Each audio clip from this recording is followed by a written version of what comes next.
Hey everybody, Meat Banana here with another ModulMCX devlog. Take two this time. I accidentally nuked my voice recording on the last one, so this one's going to be a little bit faster because I've got practice this time. Alright, so what have we got this week?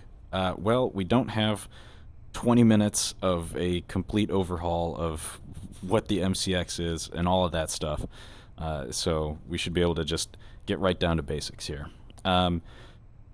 That being said, with all of that core stuff complete, I'm kind of starting to transition over to focusing on skins, getting icons ready, and just kind of polishing the mod up and kind of looking towards release at some point. There are still some things that I need to do in between now and then, but I don't think we're looking at a 20 devlog cycle for MCX here. So, talking skins. Receiver skins for the Virtus. We've got FDE, Gray, and my proprietary Coyote, kind of like a anodized brownidized color. But if you're familiar with the original ModulMCX mod, you're familiar with this skin. But we'll leave that at black for now. And then I also got the skins for the uppers complete. So we've got all four for the Virtus, and then the Rattler has FDE and Coyote. So we'll stick to those for now, and we'll get to the Spear LT in just a second. So core receiver parts aside, I did get skins done for the charging handles as well. As a quick recap, we've got the ever chunky Fortis hammer, the Geisley supercharging handle, and the Radian Raptor. The Fortis hammer comes in black, this kind of like anodized nickel, kind of raw aluminum type finish. This one is highly dependent on the lighting of the environment that you're in. It can at times look, kind of blackish, but then in other scenes look extremely kind of bright gray. So we've got nickel, then we also have the Coyote finish here as well. And then I also saw this on the Fortis website, but they have a kind of Coyote latch on a black charging handle, which is pretty tasteful, I gotta say. Moving on, we've got the Geisley supercharging handle in black and DDC, Dark Desert something, I forget what the C stands for. But just a little detail on the supercharging handle is that the wing and the actual claw latch there rotate at different amounts, and that is because on the underside here, let's see if we can get a good look at that, there is a small groove underneath the wing that kind of rotates the latch at a different amount compared to the actual wing. Just a fun little detail, totally unnecessary like always. But moving on, we've got the Radian Raptor in black, FDE, and gray. Let's see here. So that is everything skins for the Virtus. Let's quickly take a look at the Spear LT and see what we've got. So we just have Coyote and black for this one. And like I said, I've only gotten to the receivers at the moment, haven't done handguards, grips, and stocks yet. We'll get there. That's probably going to be next week.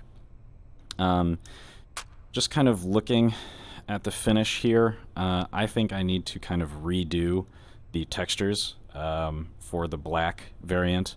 I think there's way too much scratching on here.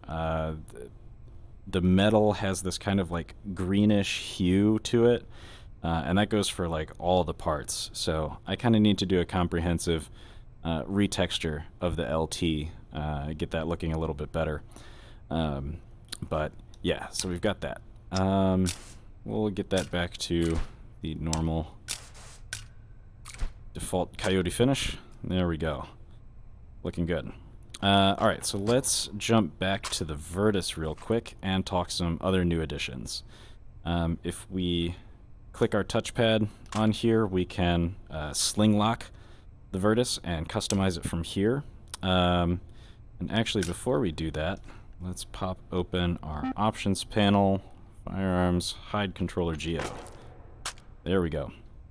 So the tech from AR2, where I'm adjusting the angle of, your holding angle of the rifle based on the grip that you have attached, is in ModulMCX2 as well. So we've got the MCX grip, the Legacy Gen 1 MCX pistol grip, and then we have, of course, the MCX LT, which has a little bit more of a vertical angle there, and then the absurdly vertical MCX Rattler grip. This is just about a 90-degree angle on your grip angle. So a little bit extreme. I think the LT is the most comfortable for me, but we'll go ahead and drop this back to the MCX grip.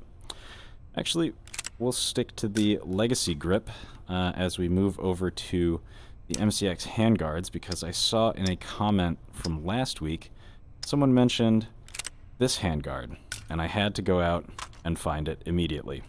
This is the Low Visibility Assault Weapon, or LVA handguard for the MCX. This is way back in the prototype days of the MCX, so they're mega rare.